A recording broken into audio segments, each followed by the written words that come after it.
I am originally from Detroit, Michigan, but decided to relocate to Crystal Lake in hopes of a new start for both my child and myself.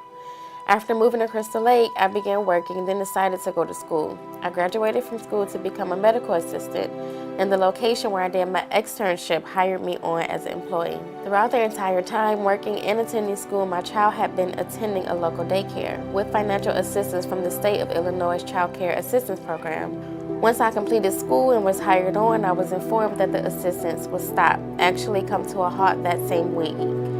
2 days after I was informed, I realized I could not pay the full weekly amount, nearly 3 times what I was currently being paid.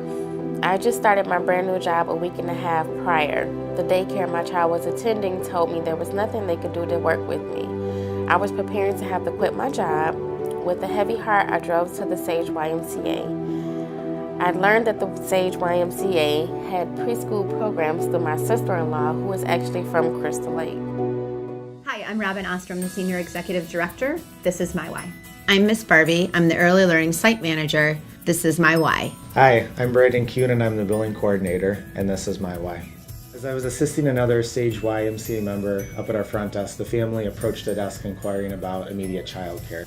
My role at the Sage Y involves program billing, and because of my knowledge of the preschool program enrollments, I was able to confirm that evening that we did indeed have one spot available in the program.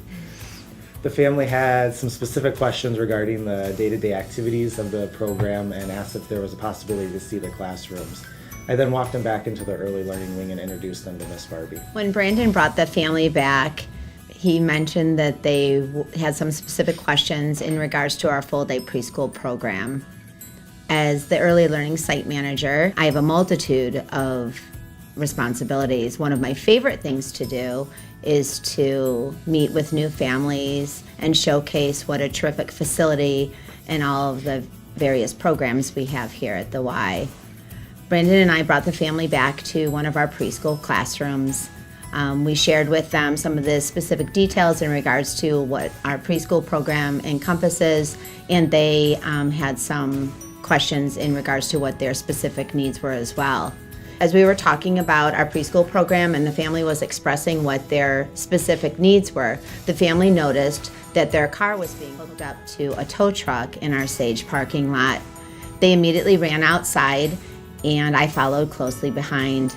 As we approached the tow truck driver, he mentioned to the family that their car was being towed because it was being repossessed.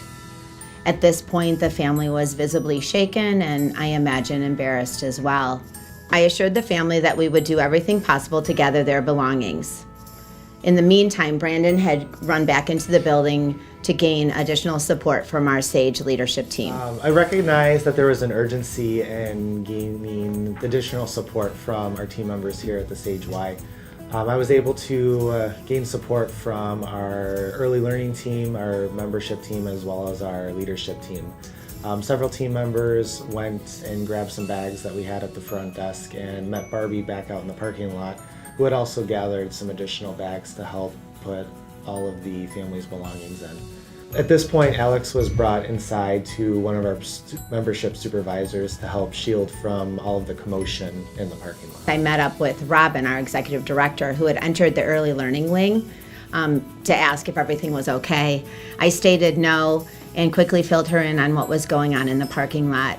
Robin immediately ran outside to offer additional assistance. After all the belongings were gathered, I re-entered the building and reintroduced myself to Alex, who was waiting with one of our membership services supervisors. I asked if they would like to go back to our full-day preschool classroom. The answer was yes, so we went back to the full-day preschool classroom to await the family. Robin assured the family that Alex could start the program as soon as they needed. That evening, we began the process of enrollment. The Sage Y is a not-for-profit organization. And one of my favorite jobs is helping families like Alex's. We were able to, so serendipitously, the three of us be in the building at the same time to help make that happen as quickly for the family. On a Monday to a Thursday, this child was able to be enrolled, have a payment plan, and something they could afford. Our state child care reimbursement program almost caused this mom to have to quit her job instead of working to provide for her family. And we're so grateful to donors, members, our community, and people like you that help make this happen. The Sage YMCA staff was amazing. They helped us every step of the way during the incident and quickly helped find a solution for 2 days later so I could keep working and afford the weekly fee of childcare. My child loves the Y, and so do I. I'm grateful to the donors who helped make this transition affordable as my child and I rebuild our lives in this community. And I'm incredibly thankful to the Sage YMCA staff for their compassion, kindness, and friendship to our family. This is my Y.